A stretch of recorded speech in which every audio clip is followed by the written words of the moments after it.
to the auditorium, Patrick Houston. I hope you all feel the excitement in the air as we gather here today. Let us give a formal opening to our ceremony with the national anthem of the Dominican Republic and the national anthem of the United States of America. Please rise for the anthems.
You may be seated.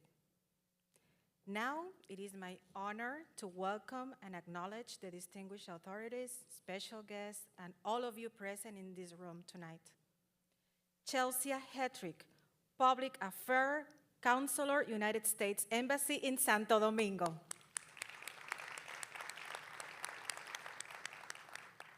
Lucy Trent de la Marche, Secretary of Board of Directors, ICDA.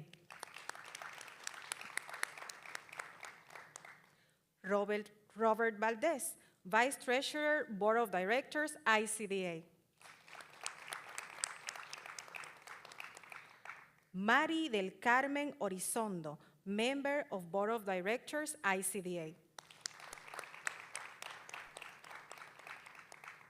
Laura Reyes, UNICDA Academic Vice Chancellor.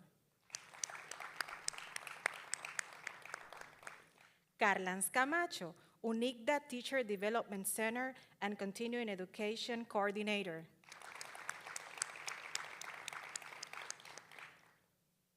Amiris Elena, CCDA Academic Director. Ricardo Azarcoya, National Geographic Explorer and Keynote Speaker. Mary Scholl, National Geographic Academic Consultant and Keynote Speaker. Chara Mejia, Academic Consultant and Keynote Speaker.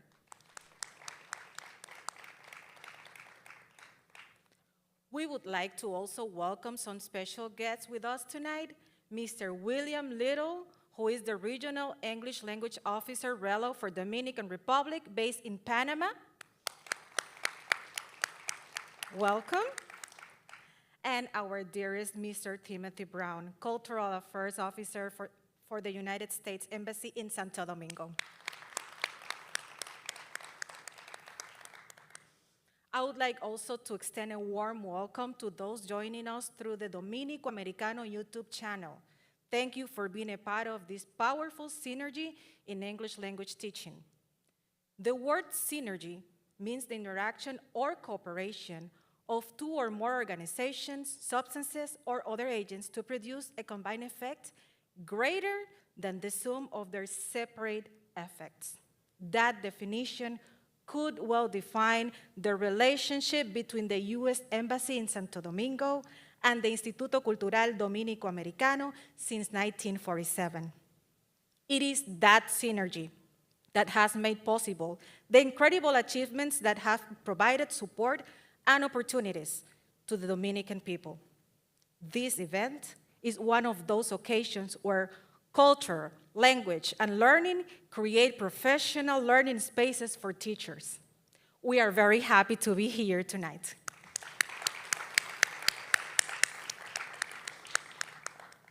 Without further ado, let us invite a representative from the ICDA Board of Directors to deliver the welcoming words. It is a pleasure to welcome Ms. Lucy Trent de la Marche, Secretary of the Board of Directors of the ICDA. Let's welcome Ms. Lucy tonight.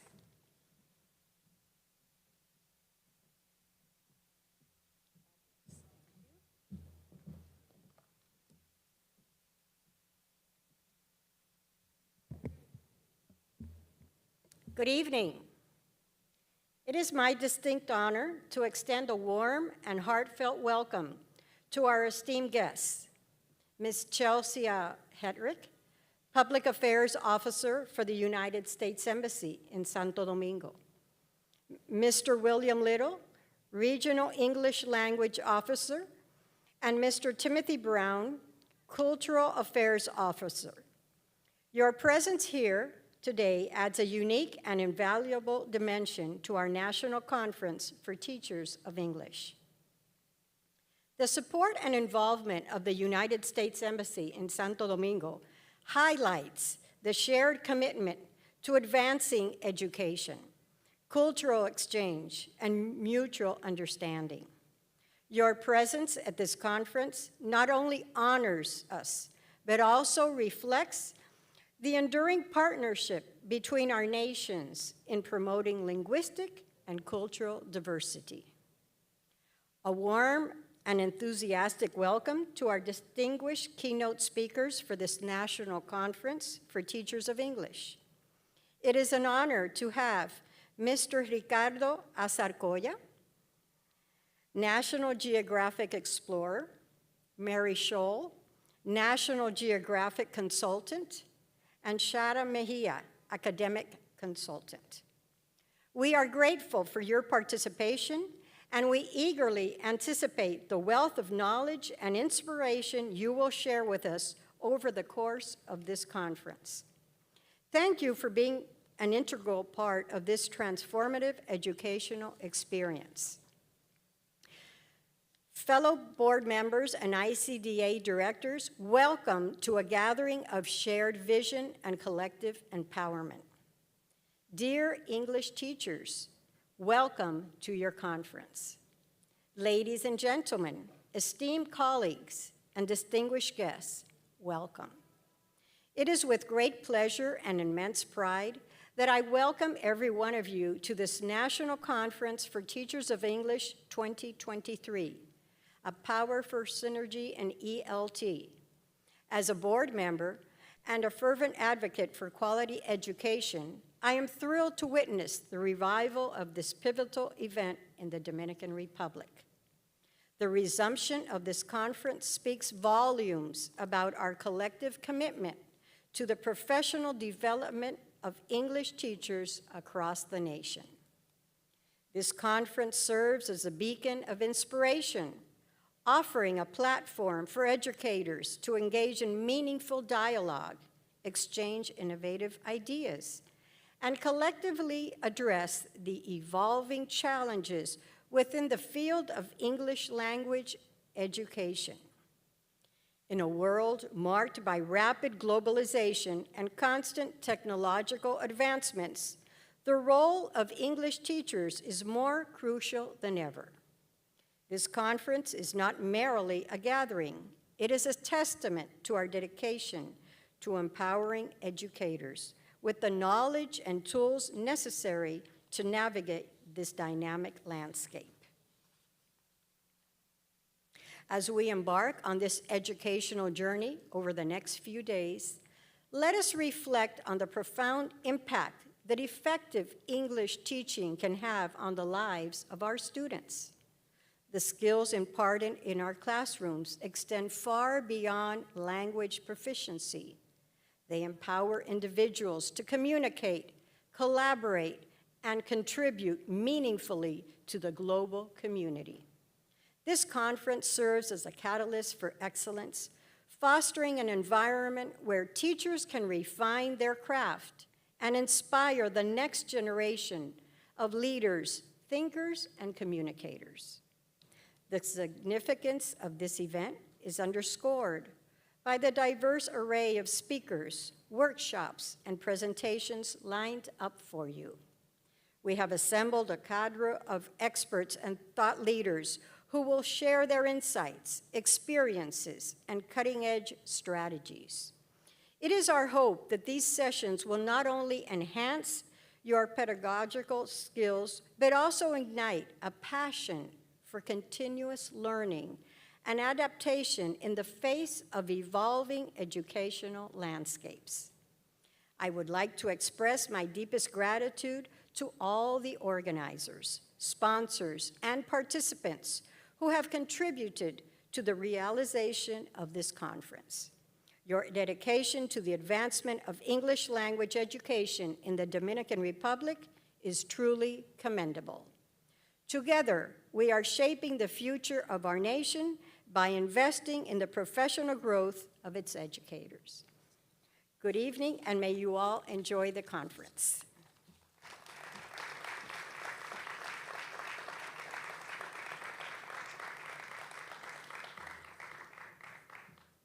An afterthought. I encourage you to actively engage, collaborate, and make the most of this enriching opportunity that this conference has to offer. Let us embark on this collective journey of growth and learning, inspired by the shared goal of creating a transformative educational experience for our students. May this National Conference for Teachers of English 2023, a powerful synergy in ELT, be a source of inspiration, innovation, and enduring impact on the beloved profession of English language teaching. Thank you, and enjoy the conference.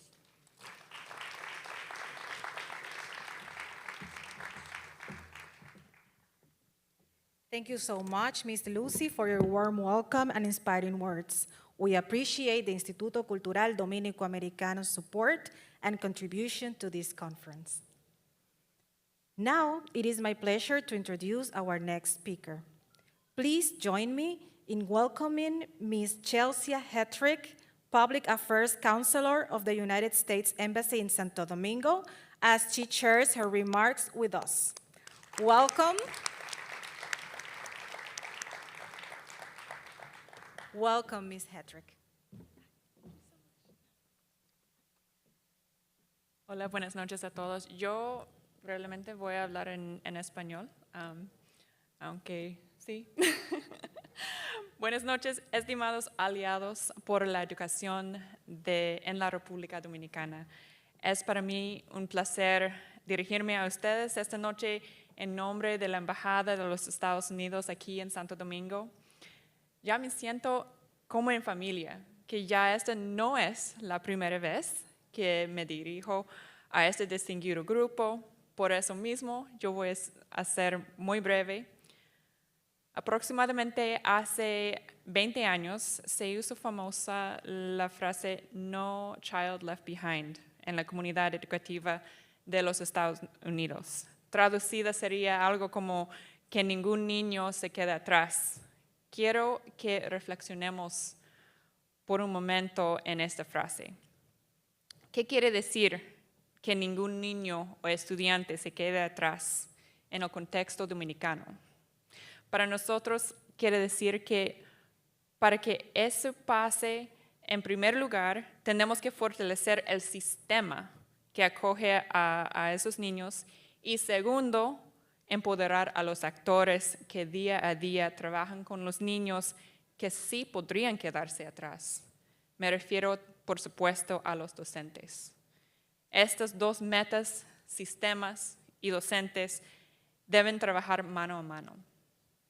Cuando miro a la audiencia hoy, puedo ver este sistema representado aquí. Puedo ver socios comprometidos. Por otro lado, cuando pensamos en docentes, nos llega a la mente los miles de docentes de inglés que se darán cita a esta conferencia. La formación de esos docentes de inglés está en el centro de lo que hacemos como misión diplomática. Debido a eso, invertimos cuantiosos recursos desarrollando programas como Boosting English y los demás proyectos de capacitación que tenemos a través de Teacher Development Center de esta institución. Por esto, cuando nos enteramos que el Instituto Cultural Dominico-Americano estaba interesado en llevar a cabo su prestigiosa conferencia anual de profesores de inglés, pensamos en la gran oportunidad que tendríamos de fortalecer ambas cosas, sistemas y actores, verles hoy y aprender con ustedes y sus docentes en los próximos 2 días. También aprovechamos la oportunidad para invitar a nuestro oficial regional de programas de inglés, Bill Little, quien estará con nosotros a lo largo de la conferencia. Desde 1947, el dominico se ha convertido en un referente no solo nacional de la mano del Centro Cultural Dominico-Americano en Santiago, sino también regional, de un centro binacional sólido y efectivo. No hubiésemos podido elegir un mejor aliado para fomentar esta filosofía que ningún estudiante se queda atrás aquí en la República Dominicana.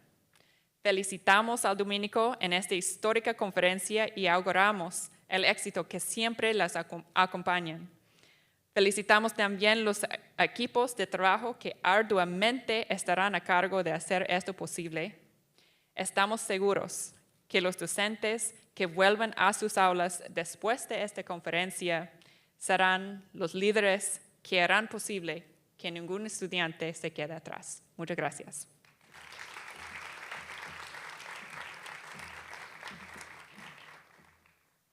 Thank you so much, Ms. Hetrick, for your words of wisdom. We truly appreciate the partnership between the United States Embassy and this conference. Moving forward, we have an exciting presentation of the academic proposal for the 2023 conference, A Powerful Synergy in ELT. It is my pleasure to introduce the coordinator of the Teacher Development Center of the Universidad Dominico-Americano, UNICDA, Ms. Garland Camacho. Welcome, Ms. Carla.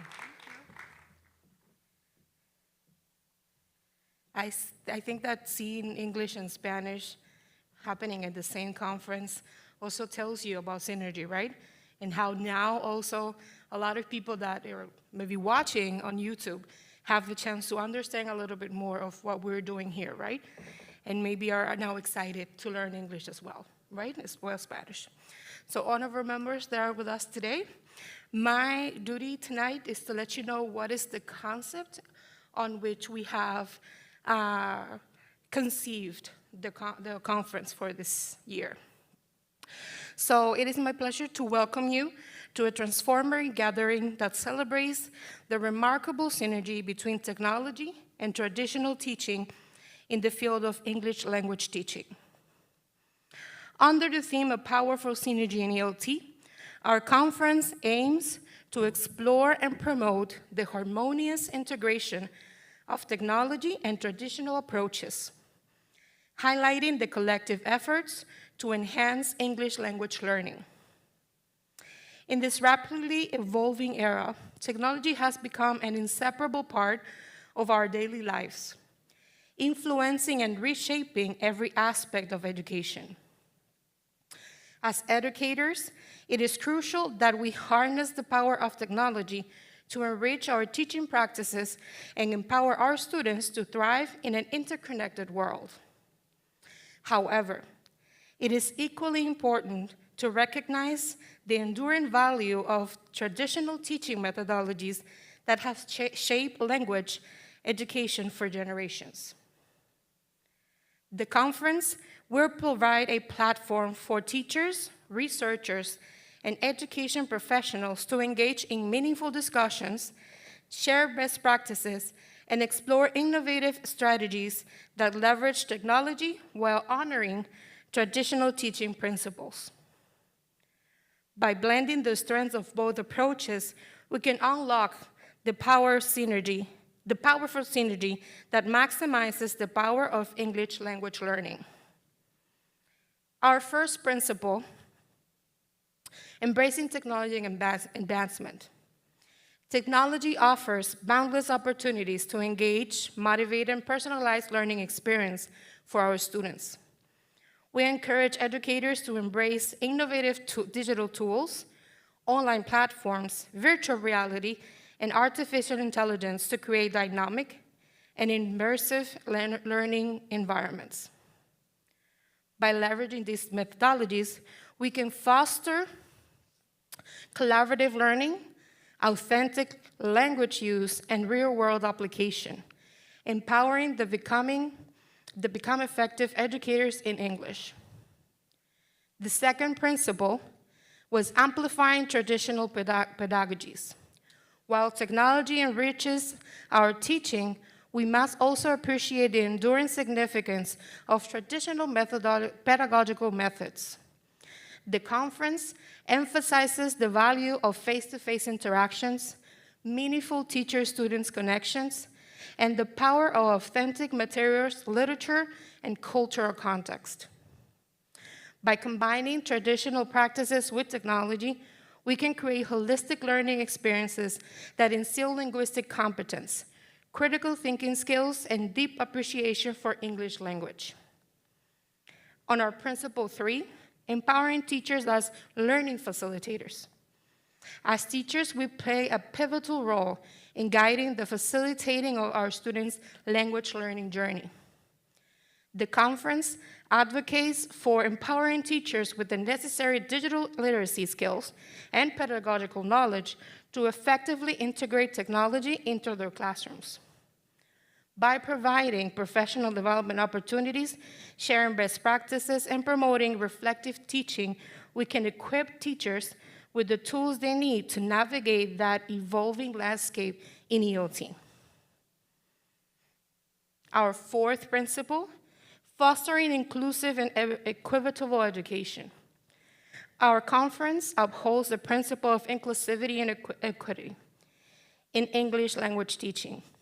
We recognize the digital divide and strive to bridge the gap between in exploring strategies that ensure equal access to technology by all learners.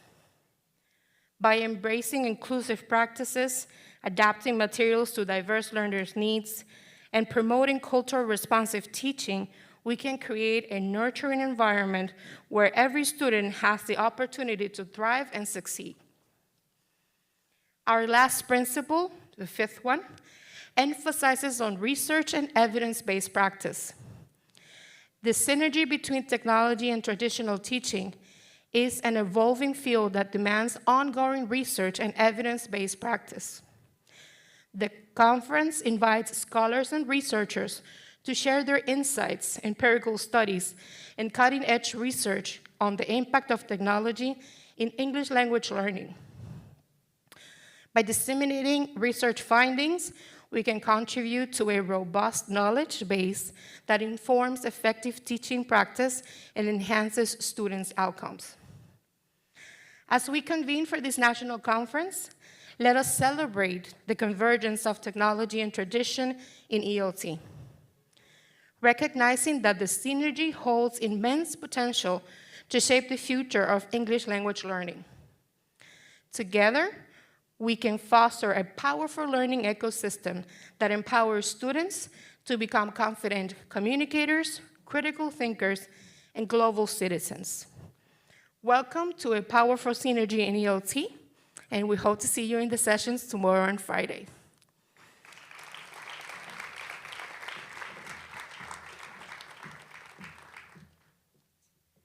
Thank you very much, Ms. Carla Camacho, for sharing this awesome academic proposal. We are thrilled about the learning opportunities this conference will provide. Throughout the years, remarkable academics have joined us as keynote speakers of the conference. This year is no different. At this moment, I would like to invite Mr. Robert Valdez, Vice Treasurer, Board of Directors, ICDA, to join the stage, please. Ms. Lucy Thren, Secretary, Board of Directors, ICDA, please join us. Dr. Laura Reyes, Academic Vice Chancellor, UNICDA. Please join us to the center of the stage. We will be calling our distinguished keynote speakers of the conference this year. UNICDA presents a token of our appreciation and respect for the support, commitment, and commendable work that these keynote speakers have spread around the world. It is my honor and my pleasure to call to stage Mr. Ricardo Azarcoya, National Geographic Explorer.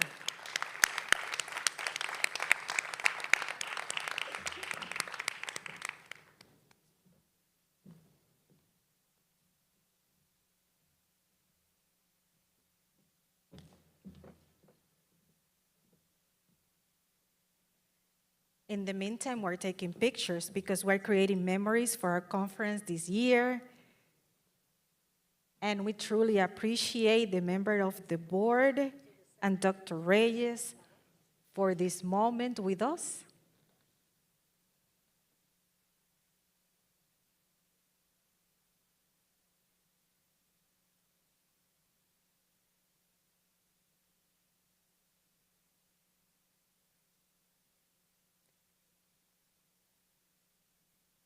Thank you very much. We also call Ms. Mary Scholl, National Geographic Consultant.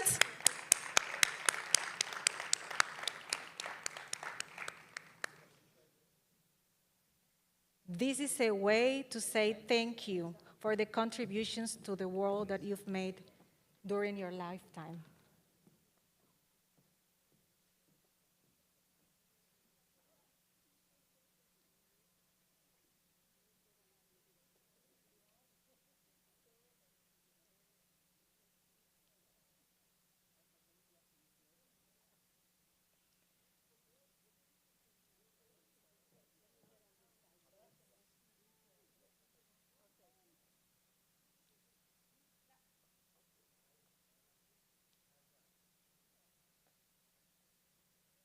Definitely we want to treasure this moment, right?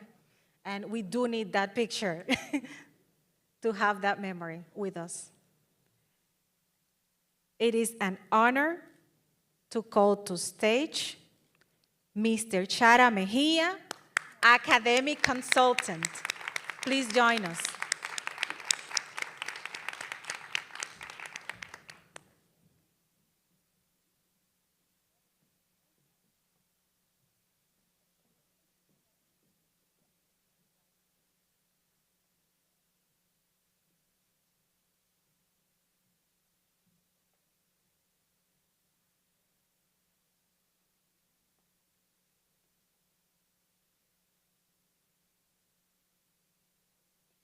Thank you very much. A round of applause.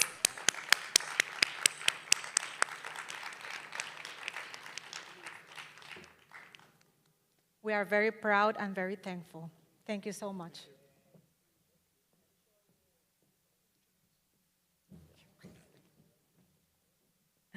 As we continue our program, we have an engaging keynote session lined up for you tonight.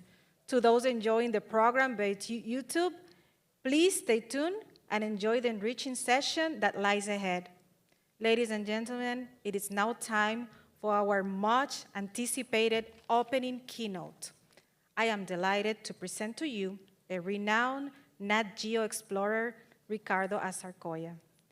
Ricardo is a photographer born in Mexico City and currently resides in Querétaro, Mexico. He studied photography at Escuela Activa de Fotografía and in Spain as well. In 2008, Azarcoya interned as 7th Photo Agency, where he organized their archive and assisted as an agency editor with magazines such as Time, Newsweek, and The New Yorker. In 2009, Azarcoya became a Canon Mexicana ambassador. He has since collaborated with Canon Mexico on lectures, workshops, master classes, and portfolio reviews. Azarcoya founded PhotoFest, an international photojournalism and festival, was included in the Telegraph list of the best festivals in the world, the only festival in Mexico to make that list. Azarcoya is also a 2016 recipient of National Geographic Society grant for the first visual, vertical, and scientific exploration to the second largest sinkhole in the world, El Sótano del Barrio. The name of the session tonight is The Power of Photography in English Language Teaching. Please join me in giving a warm welcome to Mr. Azarcoya.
As we all know, technology is great, but sometimes it looks like it has its own life, right?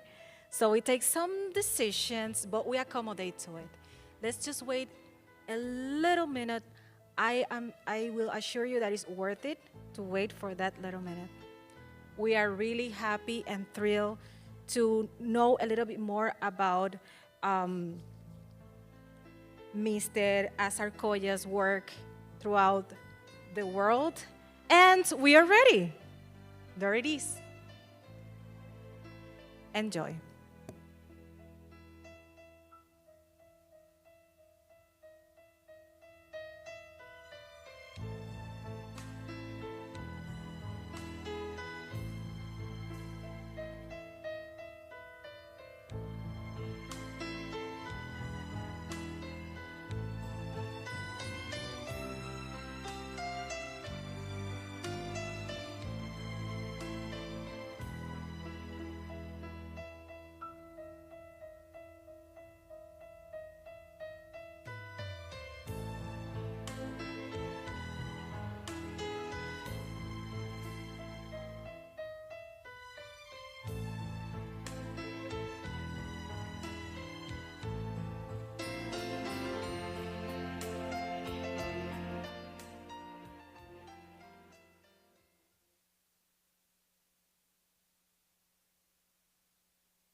Both feet. I've seen things that have broken my heart.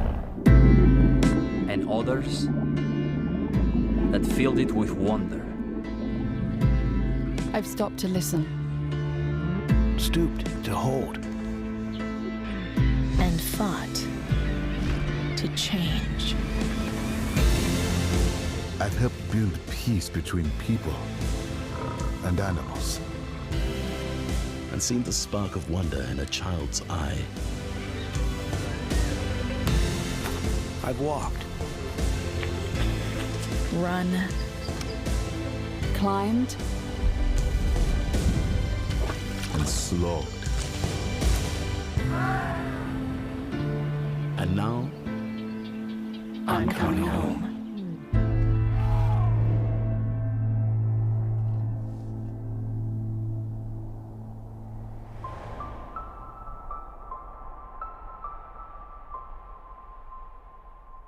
Well, finally, right?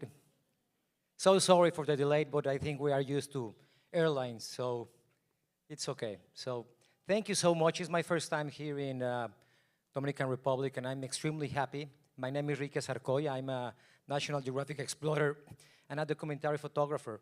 And to be honest, my real job is to tell stories. This is my real job. I know I'm a photographer, and I'm always carrying my camera, but my real job is to tell stories. So every story has a beginning, and this is the beginning of my story. This is me when I was 9 years old, and I'm holding my first camera. I remember that I was 8 years old, and in the next couple of days, it was gonna be my birthday. And I was begging my mom and dad, please give me a camera as a birthday present. And they did. So this camera turned to be my best friend, my best toy, until now that I'm 40 years old. And this camera changed everything to me. I was born in Mexico City, and then when I turned 11 years old, my parents decided to move to Querétaro.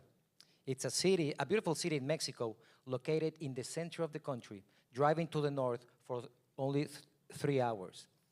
So suddenly, when I turned 11 years old, I have a new home, I'm trying to make new friends, and then I start growing up, and for some years, photography was done. I was having fun more with my friends, I was becoming a teenager, so now I wanted to have my first date, right? Go to the quinceañera parties. And then I needed to make a very important decision, what I wanted to study as a career. So I always knew that photography was kind of a hobby. And I never thought that photography could be like a real career. So I said, Ricky, it's not gonna be photography. Think about what you like to do. And okay, tennis, no, you are too old to be the next Roger Federer, right? And then I said, okay, I'm gonna study business administration. Nothing to do with photography. I made that decision to go like in a safe way. So I started studying business administration.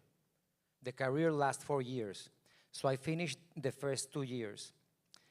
And then in the middle of the career, I still needed to study 2 more years to graduate from business school.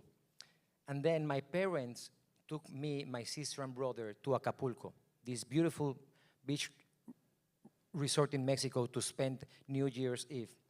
So we went to Acapulco to have these holidays, and my sister was studying communications. So she took her camera to make some photographs as homework. And one morning, I took her camera and I started taking pictures on the sunrise. And then I took the camera again and I started making pictures during the sunset. We go back to Querétaro. I start the second half of my career in business administration. And then I'm walking on the halls of the university, and then I see this big poster on the wall that it says, photo contest. I was like, oh, should I participate? And I said no, because I'm studying business administration, and any of my subjects has to do with photography. I'm pretty sure that this contest is only for students of maybe communications or graphic design, because they take as a class photography. So every single day, I was walking on these halls looking to that poster, photo contest, photo contest. After 10 years, I was suffering. And then I said, okay, Ricky, take 1 minute of your life, go to the office and ask if you can participate.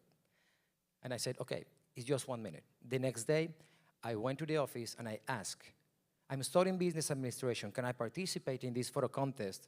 And the answer was yes. You only have to bring 1 to 3 prints, and then that's it.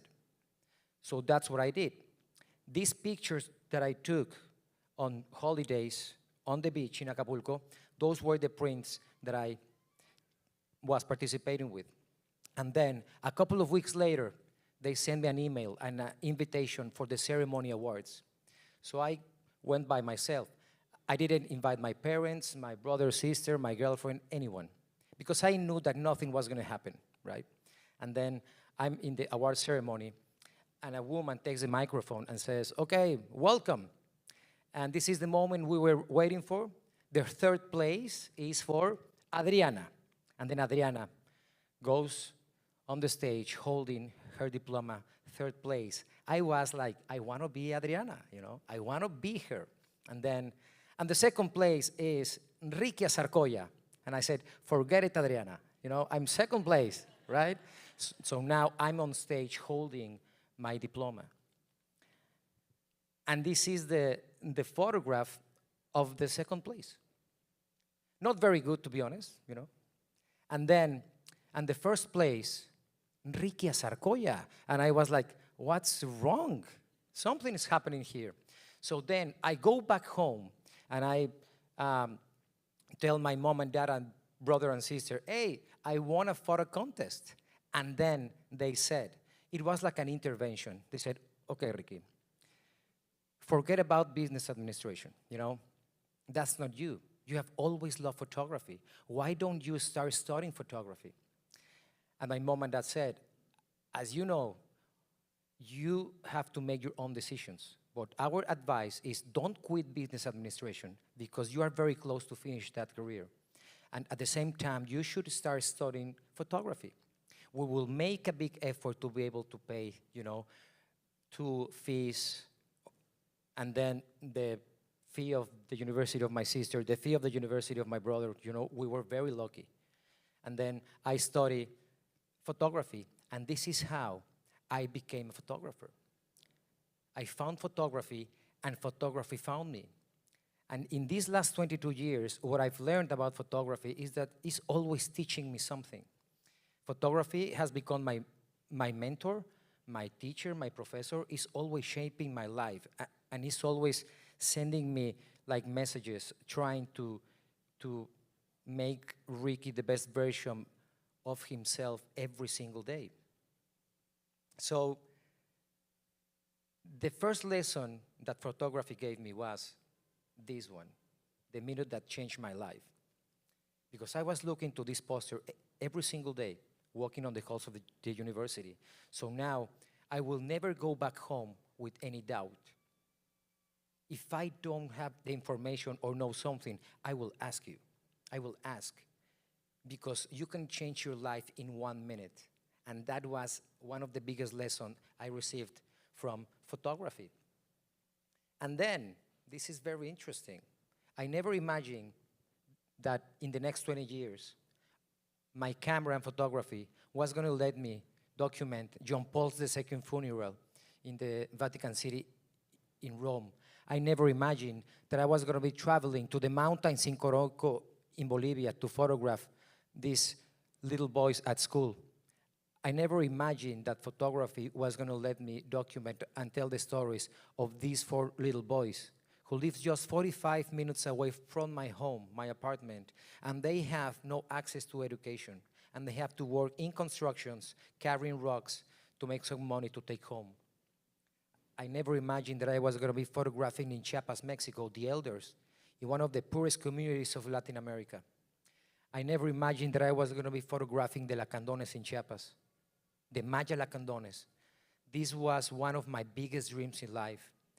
And I spent weeks and weeks learning from them, learning from their knowledge, and spent time with 2 of the 2 kids of Juan de Lacandon. I never imagined that I was going to be able to be working in the most beautiful ecosystem around the world. I never imagined that photography was going to let me see these beautiful sunrises in the second largest sinkhole in the world, the second largest vertical cave in the world. I never thought that photography was going to let me tell stories about these Mexican forests, that they are suffering from illegal deforestation. And this story is trying to stop this deforestation.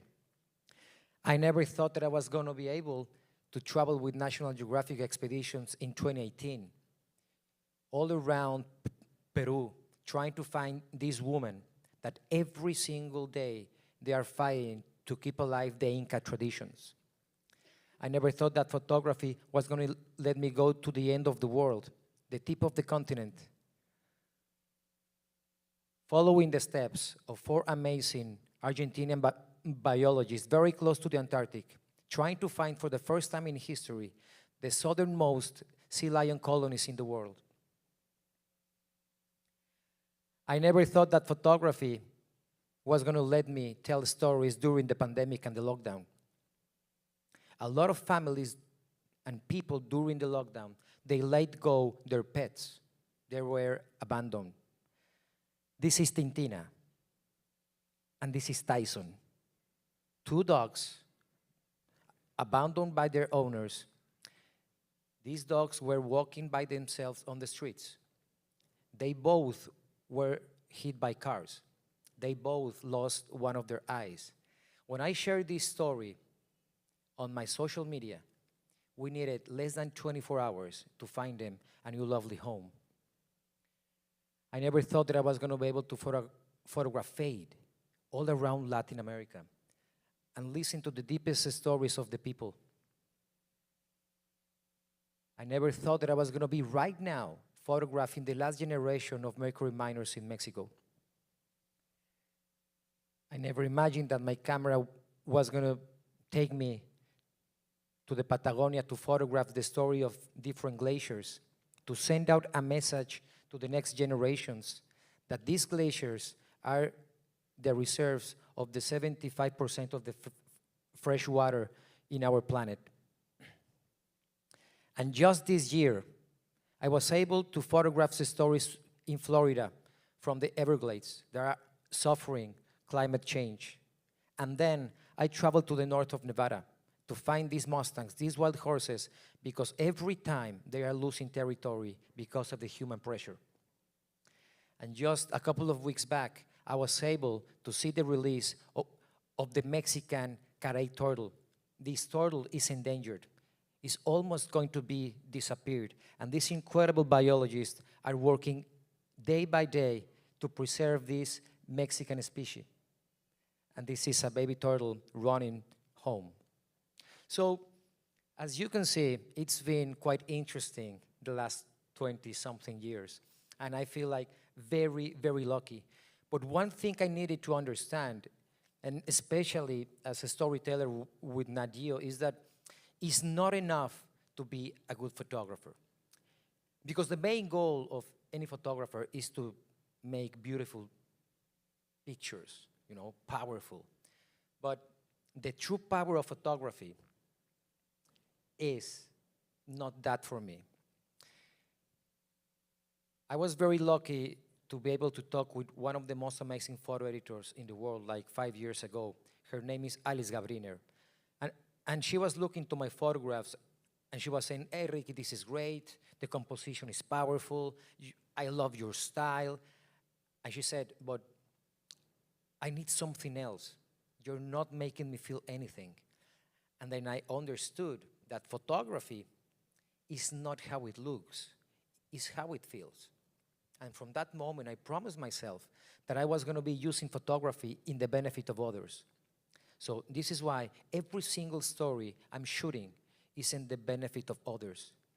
And I really forget about, the aesthetic of the photographs, because my goal is to connect with people in an emotional and intimate way.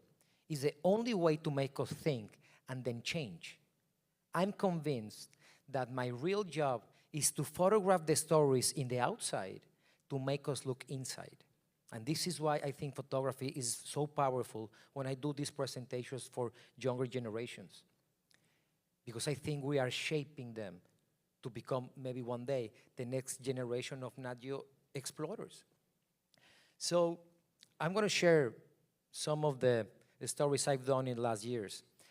So these are the green macaws in Mexico. They live inside of the second largest sinkhole in the world. So we needed to go down rappelling 350 meters. And the big lesson here were many. We needed to work with the communities because there's no conservation in the world if we don't work with the communities, because they are the ones who live in these ecosystems. We needed to work a year and a half to protect these macaws. There are only left 72. And years back, there were thousands of macaws. The story had a great impact that it got published in more than 12 magazines, Nat Geo magazine around the world, and is still running this story. I learned from the macaws that when they are flying, they eat fruit. They go to the trees and they are eating fruit and they start flying. And while they are flying, they spit out the seeds. So they spread life because every time they spit out a seed is the possibility of a new tree on Earth. The second story is very interesting. It's a journey between oceans. And this happened in the tip of the continent. These crazy biologists, Argentinian biologists, they wanted to go to the end of the world because they wanted to do a genetic study of these sea lions colonies that no one has seen before. So this is Diego Peralta. He's also a National Geographic explorer. This is Nacho. The next one is Sergio, and then Ezequiel. 4 Argentinian biologists and the Mexican photographer. A great team. So we needed to go to Peninsula Mitre. This place is wild. There are always hailstorms, snowstorms. We were freezing. We needed to find shelter every single night. We didn't take a shower like in a month. You know, that's not good. Don't do it, you know. It doesn't feel good, to be honest. We needed to ride horses for 150 kilometers, and then we needed to walk for 150 kilometers too. So it was really exhausting. And one day, we were walking, and we needed to get to the shelter before the sunset. And they decided to walk through the forest, and I said, no, we are going to get lost. But then I started thinking, and I said, okay, my job is not to make any decision. My job is to tell their story. If they want to get lost, I'm going to get lost with them. And actually, we did. We needed to spend a night outdoors. And this is Ezequiel sharing the last sips of hot mate, you know, before getting lost. And then we spent the night outdoors using the emergency blankets because it was freezing. The next day, we actually found the shelter. Right now, it doesn't look too nice, but for us, it was like a 5-star hotel, really. We were sleeping, and I was feeling something behind me. There were like rats trying to get inside of my sleeping bag because of the heat. So I didn't care, and I said, okay, we can share, you know, a little bit of skin together, you know, it doesn't matter. And then the next day, we started talking about what happened. And what I've learned is that we needed to learn I need to learn how to work with more people. Every time I think I know everything, I remember this. And we survived because we worked together. I've learned to listen. I've learned to invite people. And I know that the best thing I can do is to learn every single day something. And then after 1 month, we finally got with the sea lion colonies.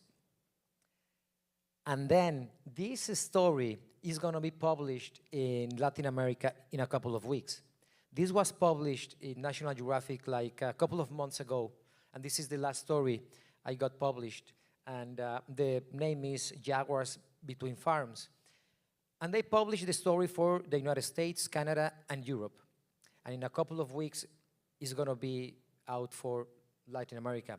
So this is actually the first time I show in these photographs in Latin America.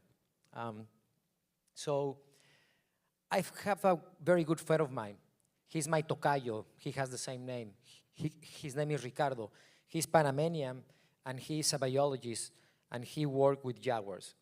And he worked in the Darien Gap, right? This incredible pristine jungle that is the border between Colombia and Panama.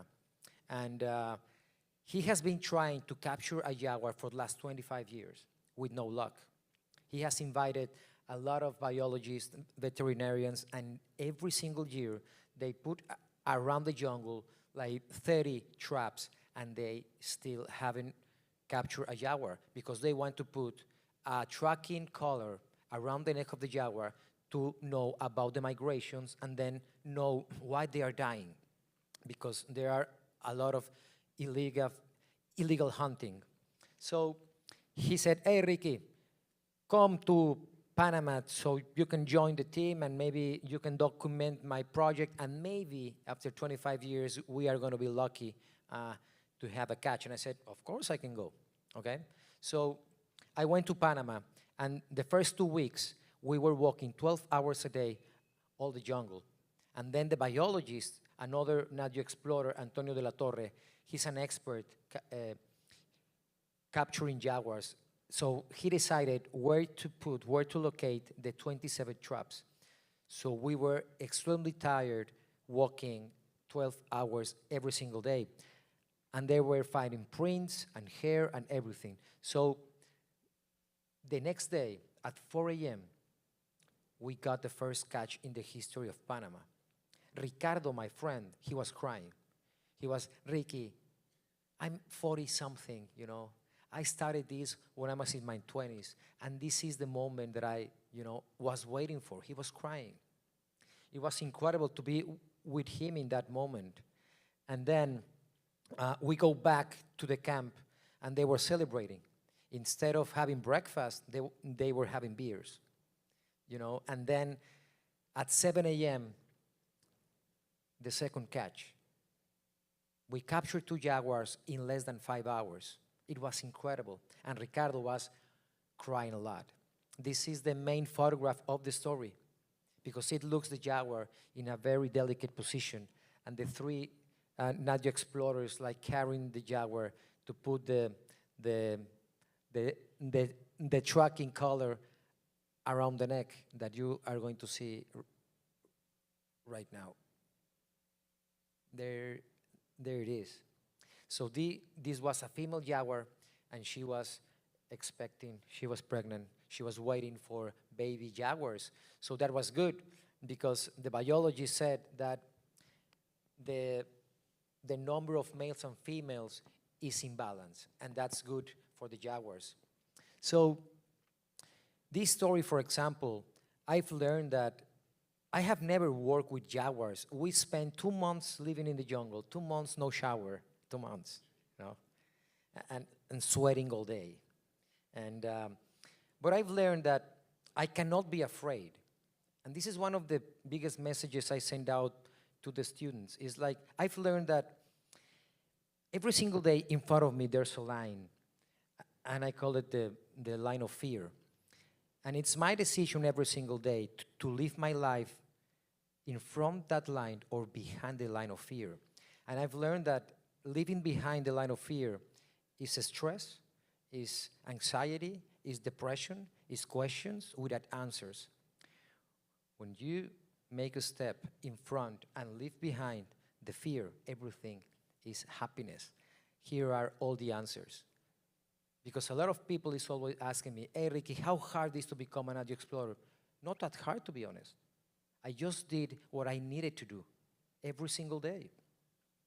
And just like 3 months ago, I was invited by some Ukrainian astronomers to join them to this expedition very close to Tijuana, that we were talking about, Tijuana.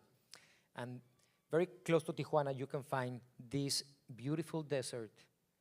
The name is Laguna Hanson, and it's a very dark sky. It's one of the 10 most dark skies in the world. So they invited me because they want me to take some photographs of the Milky Way and the galactic center. So I was there with my tripod taking photographs, and suddenly I stopped taking photographs and I was just staring to the sky. I could not believe that my eyes were capturing all these incredible galaxies and stars, you know. I was like, what is this? I feel so tiny. I'm nothing.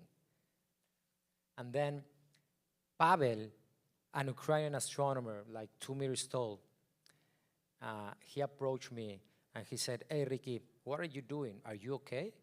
Because you are just like this for the last 30 minutes. And I said, I'm okay, but I mean, look at that. I feel so little. And he said, well, you're wrong. Don't feel that way.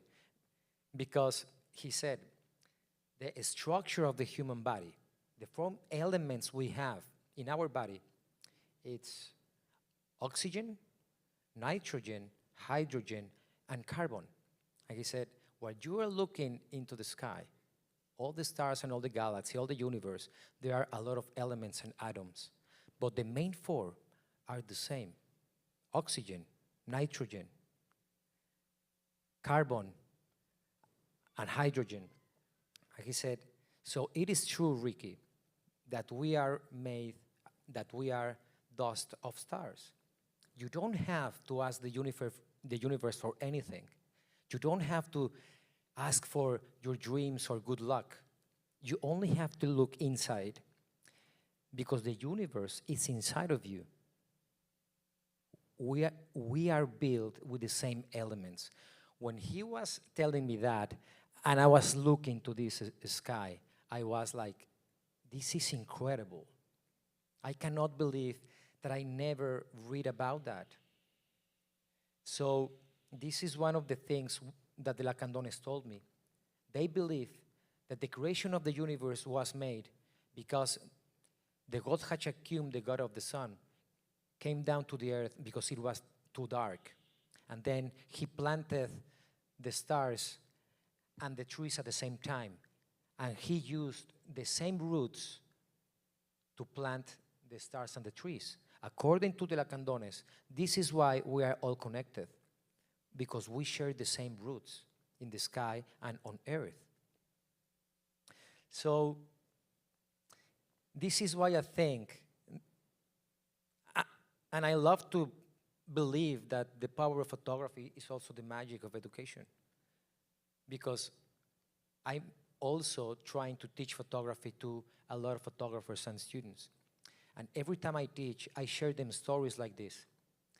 And I have their attention like for 5 hours, and it doesn't matter. They don't want to leave the classroom. And I think that photography has made me very emotional and very honest when I'm talking to people. And as you can notice, my English is not the best, you know, but who cares, right? I'm not going to let my English to go behind the line of fear. So I'm always looking for inspiration. And this is my dad. He's 80 years old. And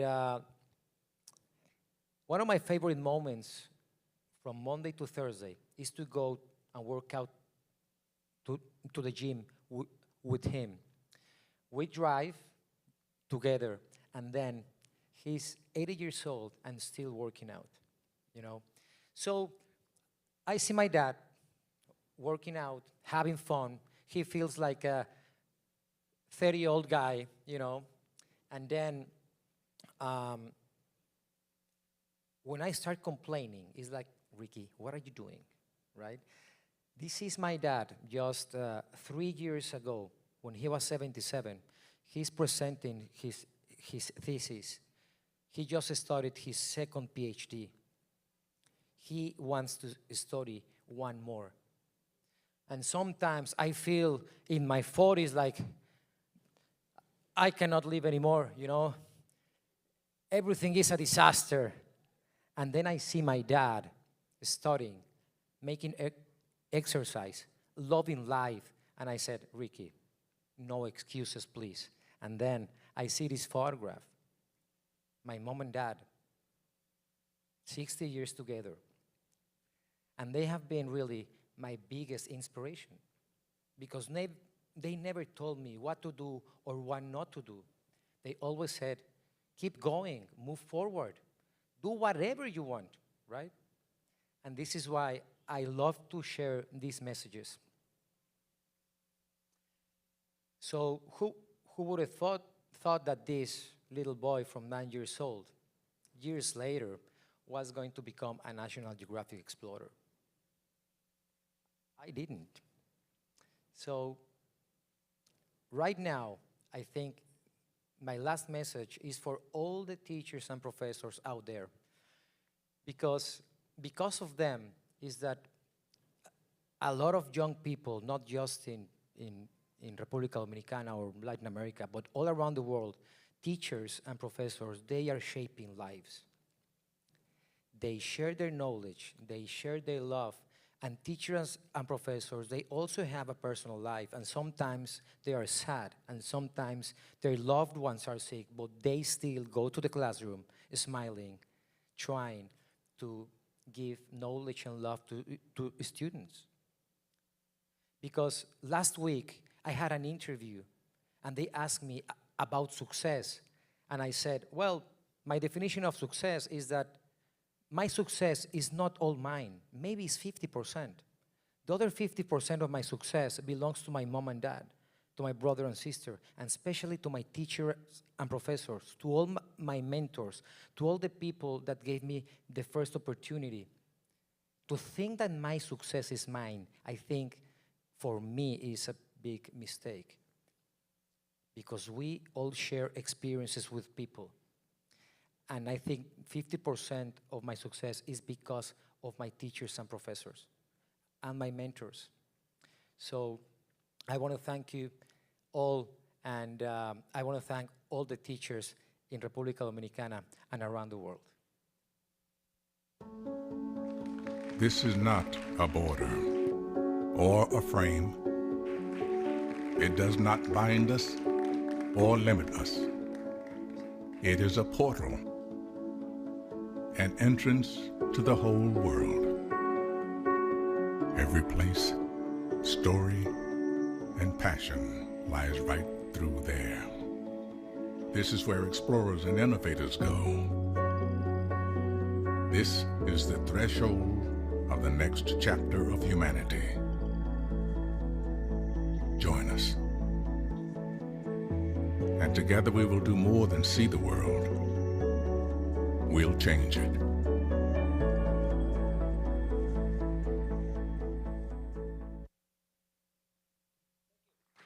Thank you so much.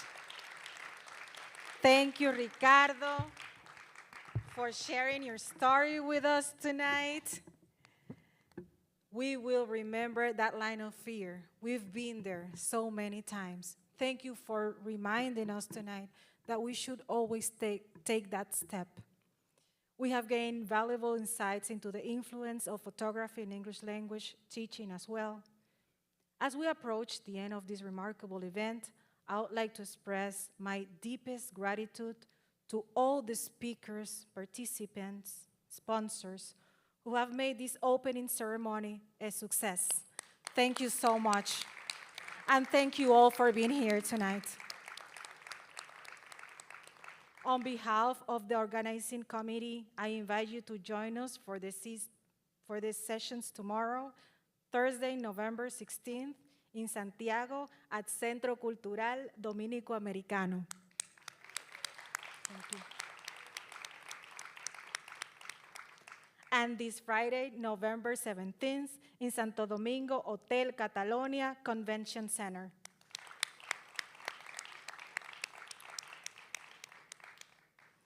Before we finish, I encourage everyone to take some time to visit the cocktail area in our Patio Español. We will open the door to the patio on the left side of the auditorium.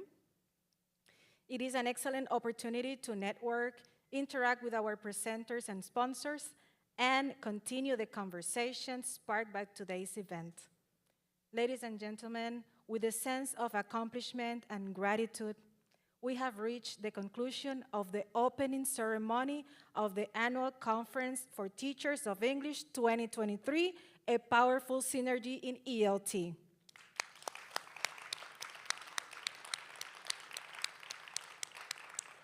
Thank you all for your presence tonight. We look forward to see you in the upcoming sessions. Enjoy the rest of the night. Thank you very much.